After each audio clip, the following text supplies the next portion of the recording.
All right, About to bust. Oh my god. What's going on, guys? Garrett and Lincoln here from RUNAMUCK RUNAMUCK MMA. MMA. And today, ladies and gentlemen, we are hitting you with our reactions, thoughts, opinions, coverage of Season 4 of the Contender Series, Week 8, the return of the Contender Series. Welcome to November, and we are back. Lincoln, how crazy was tonight? Honestly, I was expecting to be on my phone, watch a lot of decisions, maybe get a knockout here and there. I had my phone out for about 10 seconds. Yeah. I was hooked. Hooked tonight. I was very blown away by almost every performance. I think every single performance, even the ones that lost, put up a good fight. And it was just amazing. I had a great time. Yeah. What was your favorite moment? My favorite moment, I think, had to be everybody's. Well, it kind of like I started having I had two favorite moments. Well, like where one I thought was my favorite moment, and then the next fight happened, and I was like, "That's my favorite." Yeah, I was like, "That's my favorite." It was the one where Luis Sandala, Saldana, excuse me, threw like those two front kicks to his opponent's face, and I mean, I was you never see a lot of the double front kicks. No, because it was just like boom, front kick, pop, pop, boom, front kick, and finished him off right there. And I was like, that's my favorite moment. But then I saw the next fight with Ignacio. God, I'm gonna butcher his last name. I know. I was waiting. I was thinking before the call. I was like, we're gonna Ignacio, and he got that guy with a front kick too, and just that was just bam. Anderson's. It was almost better than Anderson Silva's. Yeah, because of the way the guy just flew back. The way his knee felt, the way his knee like bent, I was like, that is how glitches in a video game look. That is not how people are supposed to look. Yeah, that's how you have to have knee surgery right there. Like legitimately blow it out right there. Because it reminds me of when Gabriel Gonzaga knocked out Mirko Krokop. And Mirko Krokop's leg did the exact same landed thing. on the hip, yeah. And he was like out cold, and he had to have like knee surgery, like reconstructive surgery on his knee because he like tore a muscle in his knee. So I don't know if that's what happened to I believe his name was Gomez. He's a little bit younger. He could pop back. I hope so, because I mean that was nasty. It was nasty, yeah. But we'll get into that in a second. Let's go ahead and start from the top of the morning. Top of the morning. Thanks. Yeah, so so we started here with Jared Vandera versus Harry Hunsucker. And can I just be the first one to say Harry Hunsucker, based on how the first part of this fight was going, I thought he was definitely going to bring it home. That's exactly I was going to bring it up if you weren't. I thought that this was how the fight was going to continue to go, and it might get a knockout, might go the distance, but I definitely saw it going his way. Yeah. I don't know. It's really like, I feel like these pictures that they have on MMA Junkie with showing the highlights of Vandera putting the heat on Hunsucker, I don't think do the entirety of the fight justice, because it was definitely, of course not, but those are the highlights of the winner. Yeah, of course. It's just how it works sometimes. Yeah, but I definitely see your point. Yeah, got a floating hair. And so Harry Hunsucker, I think, was actually winning. He was faster. I think he was stronger. And it's not like he was even really getting caught with any of these punches. I mean, obviously he's getting punched, but they were doing any kind of lasting damage. And then you kind of get to like, but you kind of get to this point of the fight where it all kind of changed. Where once he got to the ground and he was landing just punch after punch after punch after punch, and there's just no answer sometimes. Yeah, and I feel like a lot of it had to do with how Hunsucker was trying to counter the takedown with a Kimura attempt, but it didn't go anywhere. It kind of actually brought him to the ground because he was holding on to it for so long when he could have just bailed on it. And Vandera has like a good 20 pounds on him. Yeah. So he just kind of laid on the wrestling's him. Yeah, it's kind of It's kind of like wrestling with wet clothes. It's kind of hard when it's that much more weight. Yeah, and he didn't. He didn't have anything to get out from underneath him. So it was unfortunate, but I mean, Vandera. I mean, Came out the dub. Vandera had mine and Zeta's favorite line of the night because we were Oh yeah, talking about it afterwards, and we were watching the interviews after he gets his contract. Obviously, spoiler alert. of course. But he with Dana White was talking about I believe his name was Carlos Olbert, the guy who wins at the end of the night, Israel Adesanya's teammate, and he was like, Dana White's like, the guy's really handsome. I'm gonna market the hell out of him, get him some fights. And then Vandera comes on and he goes, Dana, I'm ugly, but I'll fight tomorrow. I missed that. Oh my I god. must have got up for a second. That's my guy. That was amazing. That's my great. guy. Dana, he might not be pretty, but he'll fight tomorrow. Exactly. He'll fight tomorrow. The funniest thing I've heard all night. Like, that was hilarious. And that's the guy you want. Exactly. That's the guy that I'm gonna go to the actual stadium for. Yeah. But that was great. That was great. Apparently, he's also teammates with Sam Alvey. So there we that's go. pretty cool too. Yeah. So you can kind of see smiling. That. Yeah. But yeah, I thought that was great. So yeah, so we had that. Going on to our second fight, this was the one that I was talking about. Was like my first favorite of the night. Yeah. Saldana versus. I like how Murdoch. both of them had dyed hair. Yeah, yeah. That was my favorite thing. Is they both went for the platinum blonde look.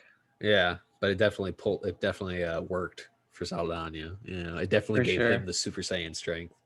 I was waiting. Hey, he looks a little bit like Super Saiyan God form, you know, where it's kind of blue, kind of platinum. He's just regular Super Saiyan 2, you know. Yeah, the other guy, Murdoch. Yeah, the other guy, look, he just got that Gohan Super Saiyan 2 hair. He not ready. Yeah, but I think this was probably the most interesting story for me of the night. When I talk about things that really captured my attention as a viewer, is that Luis Saldana has been basically practicing martial arts since he was like a baby, you know, karate, all that kind of stuff. Apparently started his first boxing match when he was 8. I mean, this is a guy who's just been a striker his whole life. And he's only like 26, 28, something like that right now. But his confidence in his striking and his comfortability within the octagon, within performance combat sports, I think is just like, it shows. It's amazing. I mean, like, he at no point showed hesitation. I mean, a little bit of hesitation whenever Murdoch showed hesitation. That's something he reflected on his interviews. Murdoch kind of coming up short because he just couldn't get in that range, and that's obviously the biggest factor for Saldana. He even made a point of saying in his accepting the contract, you know, post interview, that he's even thinking about a move to bantamweight, which I thought would be even better because he is a little, not to say this in a mean way, but a little scrawny for featherweight. Especially when you got guys.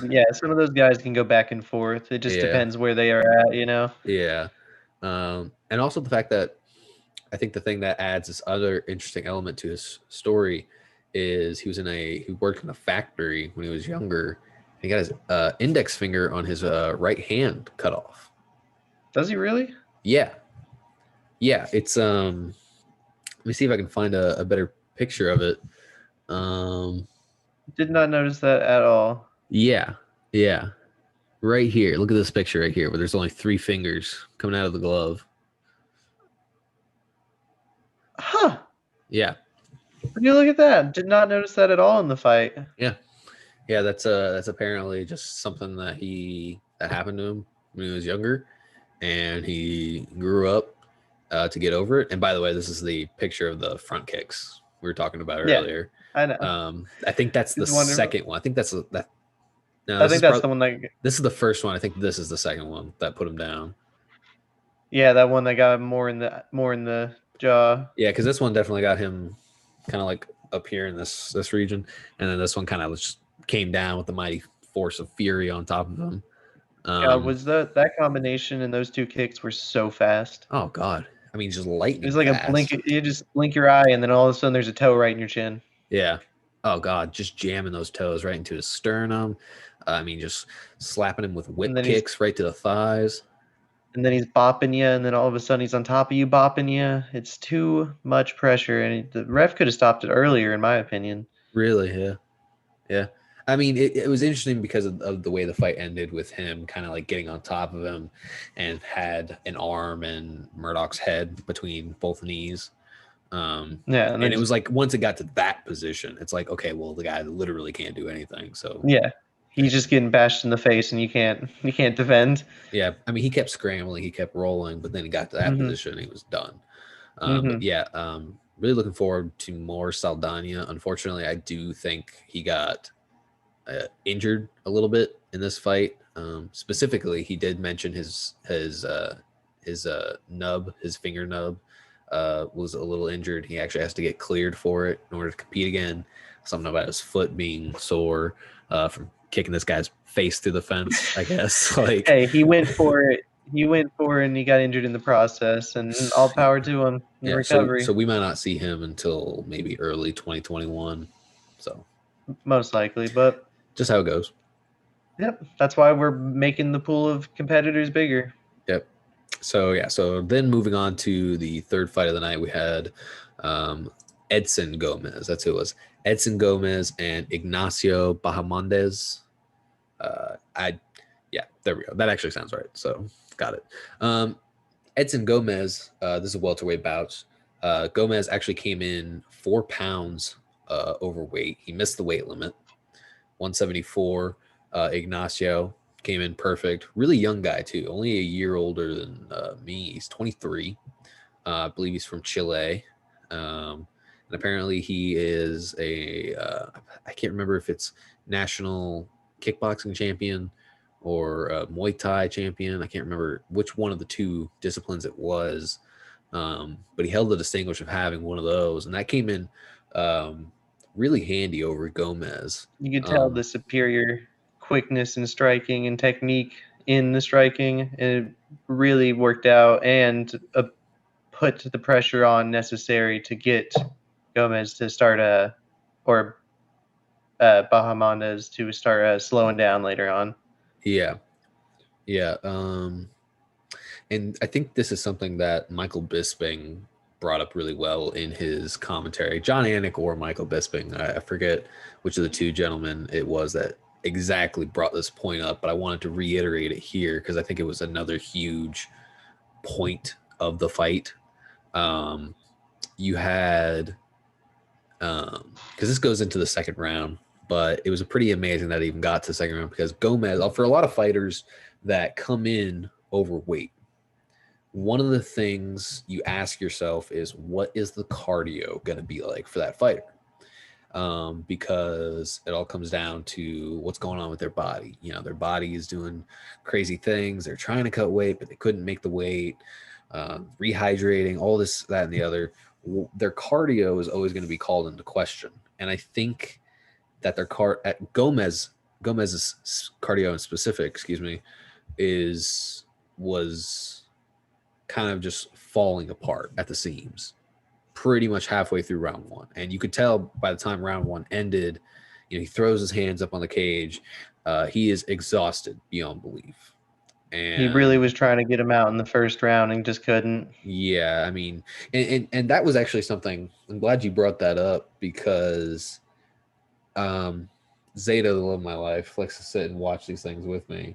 And one of the things that I brought up to her was, while Ignacio does have that long length, that reach, the ability to kind of just lean his head back, but you also just kind of like stick that jab out there and just stop Gomez from getting any at all inside.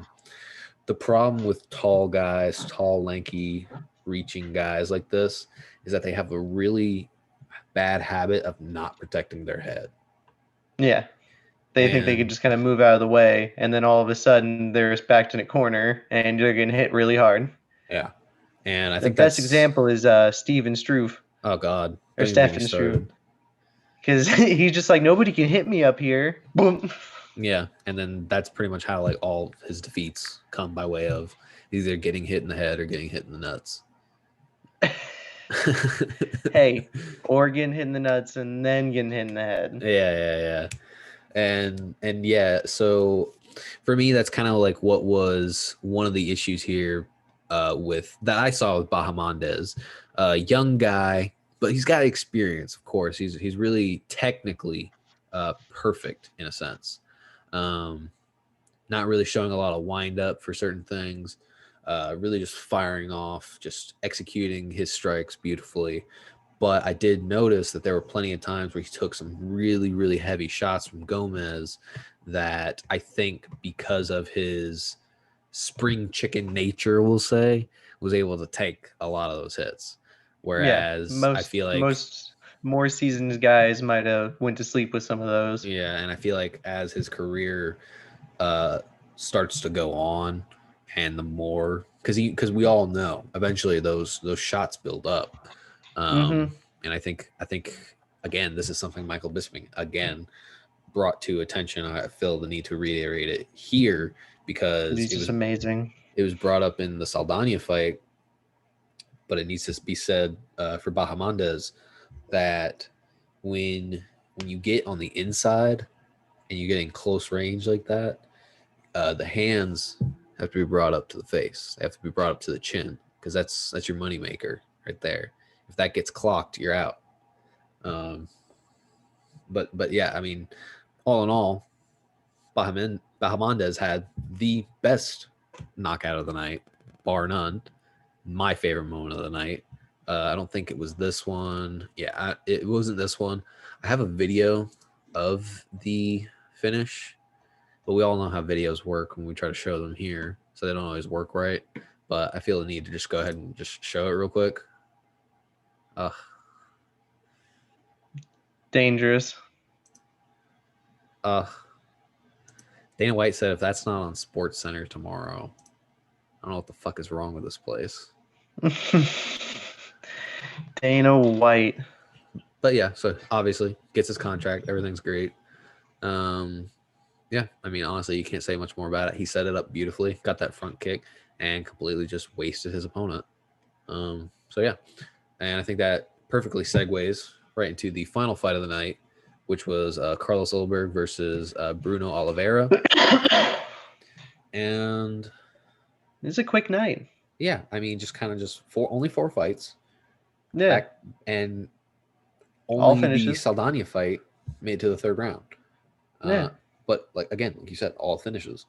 Um, and Ulberg, being a very gifted kickboxer, I believe he's undefeated, if I'm not mistaken. Um, Undefeated in MMA, of course. I think he's undefeated in kickboxing. I think he's got 14 fights in kickboxing, if I remember correctly. Um, had this fight with Bruno Oliveira, who is also a kickboxer, boxer. Started training a lot more not Muay Thai, Brazilian Jiu Jitsu, getting his game more rounded out. Going up against Ulberg, is a pretty interesting matchup. Ulberg also being teammates with middleweight champion Israel Adesanya, and Israel Adesanya actually being there in his corner was pretty cool. It was.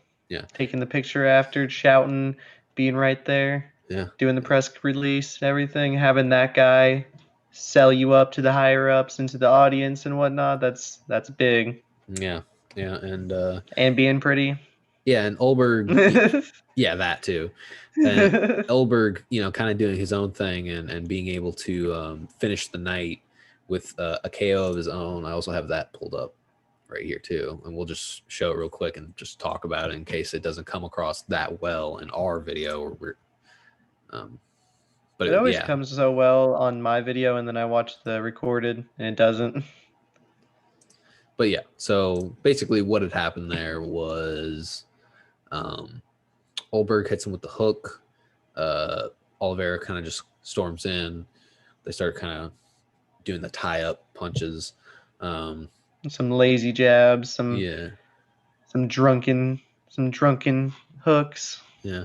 But then Olberg kind of just hits him again with that same left hook, and that's snaps the head back, and that's kind of where He the kind money of hits. And then he kind of wraps around with the other hook, but it doesn't really hit. It just kind of wraps around the back of his head. Yeah, just a nice little touch up to finish things off, and Mm-hmm. Oliveira just completely goes face first, and that pretty much finished out the last fight of the night. Um, I was actually kind of I wasn't. It was weird because he's 2-0 in MMA. This being his second fight, um, and gets a Contender Series contract. One of the things I wanted to ask is, how many other people would you see that working out for if they weren't teammates with one of the current champions and had Greg Hardy. wait, who does Greg Hardy train with? Well, he didn't Or you train say, with oh, any you're saying because he didn't? had Yeah, yeah, NFL. Yeah. Well, he had 2 fights, got the contract, but it was because of all the NFL background and all the other kind of stuff. So it really just depends who you know. yeah. I guess so. But like Greg Hardy, same kind of thing. Like 1, 2 fights, both on the Contender Series, and just got into the UFC and starts causing problems immediately. But we're not here to talk about Greg Hardy. Yeah, I mean, but good example. What a good But example. And then, but we've seen some other guys come into the UFC with lesser, like CM Punk comes in no oh MMA fuck, fuck, fights, fuck! Come on, that's fucking no money MMA bullshit. fights. It is That's money, but it's also I'm talking because about he like has the fame from the WWE. I'm just giving examples no, no, of no. You're like, right. You're not wrong by any means. I'm just saying but that fuck CM Punk. but fuck that Yeah, I because know. it's but yeah, at the end of the day I guess I asked the question because there have been other guys that come through the Contender Series with um only Better kickboxing accolades, less experience people backing and them. I see what you're saying. or even less MMA experience. Like the Contender Series is their first MMA experience, but they have got like 8 kickboxing. There's someone in particular that's coming to mind that Who are you Dana thinking of? White. I can't remember his name, but it was probably this season where Dana White um, said something along the lines of, "You've got you're undefeated in kickboxing or Muay Thai or whatever it was." But this is your first MMA fight, and he was really, really hesitant on giving him the contract. But I think he ended up doing it anyway. It was just one of those things where you saw zero hesitation with Olberg. He looked at Olberg and he saw dollar signs. Yeah, of course Um, he did. so that's where I was just like, okay, there seems to be not necessarily. I don't want to call it a bias, It but is. it's a bias. It is. I think it's also that uh, Dana has had a lot of success with most of the New Zealand crew, Oh like that yeah, comes from Israel Adanya's camp. So I'm sure he's just ready to sign as many of them as he can get. it's like whatever happened Because with you got Habib and Volkanovski and you got like Khabib, AKA camp where yeah, DC and Khabib and all them train. yeah. Yeah, yeah, that's just kind of what happens. It's starting to actually get like how it used to be, where there's like mega camps Yeah, versus like it's really just about the camps versus each other more because that's than what they were saying about Team Alpha Male. Because that yeah. Saldana who beat that Vince Murdoch guy, Vince Murdoch belonged to Team Alpha Male, and they were Mm, saying one of that's one of like the big mega camps right it now. is. I I think was they gonna even said that. mention them as well. Yeah, There's a few different ones, and then Lonely Cerrone's off on his own little ranch training boys how to be men. that's because of his past experience with mega camps, though. Exactly, So it's kind of like exactly. With the it's an actual interesting UFC camp, dichotomy between those two, the it different is. wavelength there. But yeah, I kind of like um, it because then there's like the Nate Diaz camp, like back in the day. mhm. It'd be like Nate Diaz Like versus Nate like Diaz, Jake Shields. yeah. I believe one of the who was it? Who am I thinking of? Jake Shields and somebody else. Anyway, that's not the point. Sorry. No, you're fine. You're fine. Different video for another day. Yeah. But yeah, so I think that's actually going to do it for this episode I want to of bring one thing up before we go. what's that?